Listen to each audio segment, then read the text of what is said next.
G'day. Today I'm going to show you how I do corrugated iron for some of my little dioramas. As you can see, the roof of my workshop there came up looking quite nice, and I'll attempt to show you guys how I do it. What we do is we start off by doing a bit of maths, as we normally do. And corrugated sheets here in Australia are around about 800 millimetres wide. I don't know what that is in feet, but when you scale it down, it's not very much. They're only like 12.5 mil wide, or half inch when you scale down to 64th. So if I start just measuring off half inch, 12 mil, whatever you want to call it. In fact, I'll use 12 mil because I have a metric ruler. I shall cut it in a groove because it's actually easier. So that'll be my my cut line. Let's go for another one here. Well, actually that might be too wide. I've gone too wide already. I've stuck that up. So let's go back here to about 12 mil. About there. Mark off another 12.5, about there. And what I'm going to be building today is, like I said, the doors for my garage and maybe a little bit of fencing along one side. Now, we use 6 foot high sheets, 1800 millimetres, 1800 millimetres, 180 centimetres, I don't know, whatever you're talking. That works out to be about 28 millimetre high, 30 mil will probably do it. So we'll just measure off 30 mil sheets.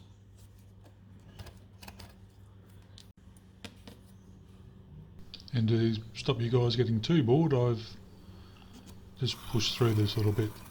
I'm sure you know how to cut cardboard.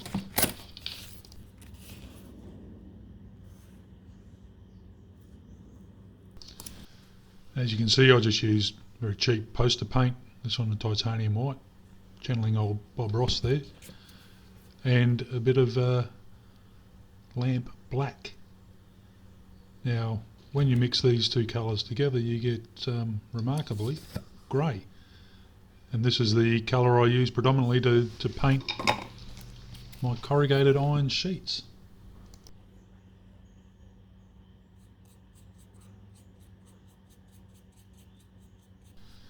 Again, I'm guessing you guys know how to paint cardboard too, so we'll just speed this up and get things moving.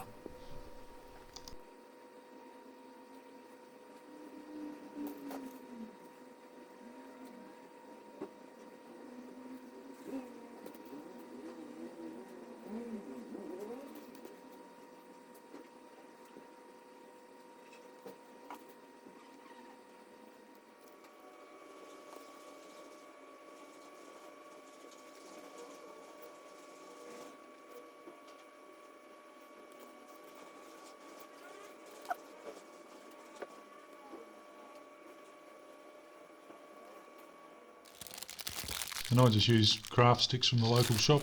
They're cheap. These ones are 6 millimetres wide. Ideal for making fences. And I use my side cutters just to cut it quick and easy. Saves too much messing around.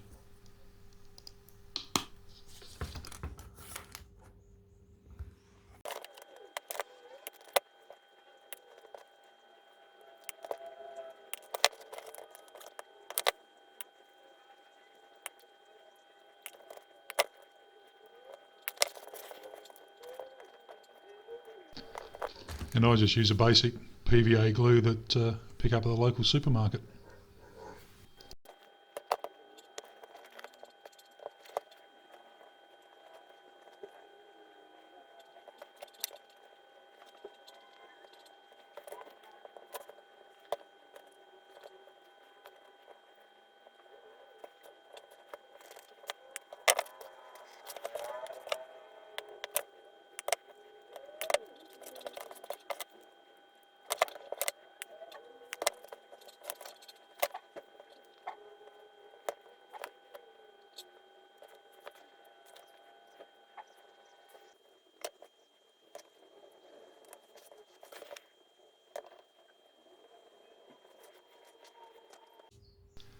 and then I drop the camera.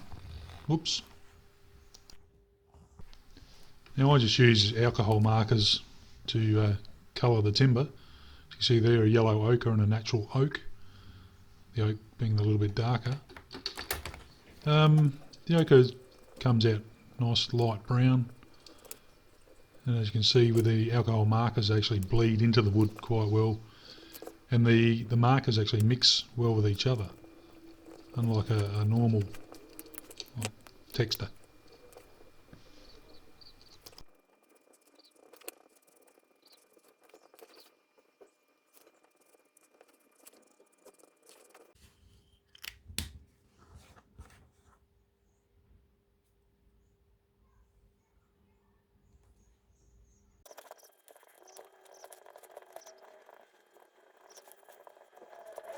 Once again, in the name of boredom, I sped up a lot of this video. I think you guys get the idea of colouring in. Well, I hope you do.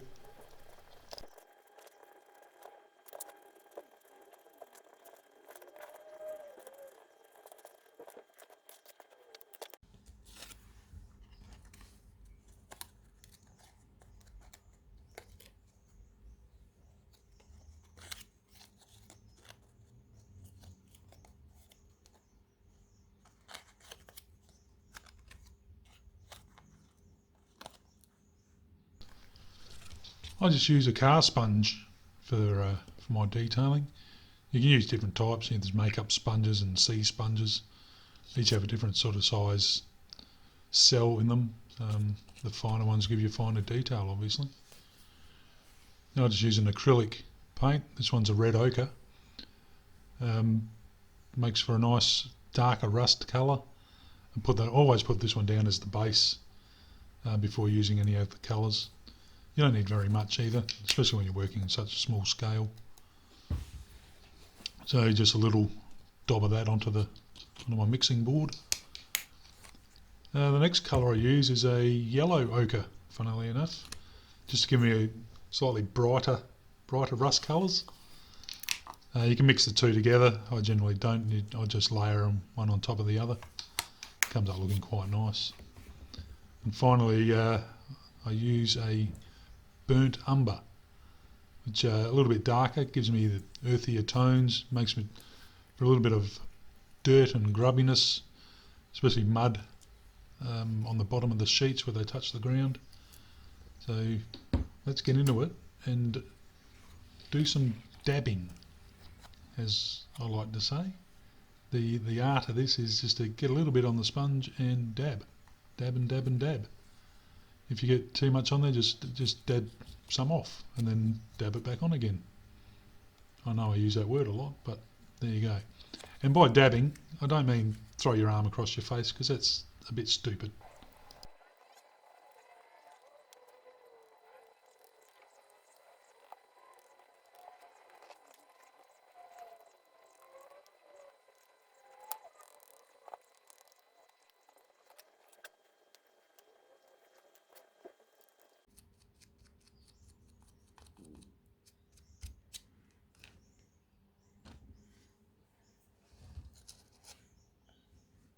And there we have it, one painted fence panel. Looks like someone's tried to break in through there at some stage and dented it all. Here I decided to add a sign to the fence, give it a bit more interest. Use a bit of 600 grit wet and dry paper to thin out the actual label. By making it thinner means colours from behind can show through, and it gives it a bit of age without taking the actual sign off the front. And then bugger. Bang. Never mind. It's actually a happy little accident, as Bob Ross would say, because it actually shortened the label just enough so I could glue it onto my fence.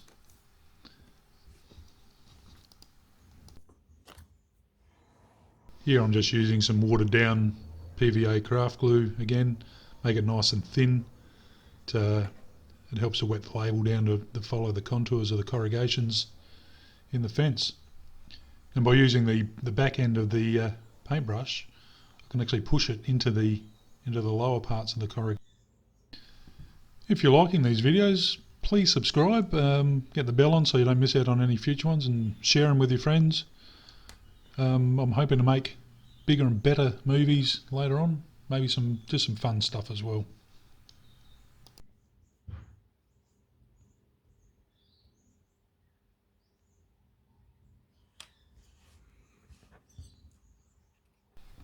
And there we have it, one finished fence panel.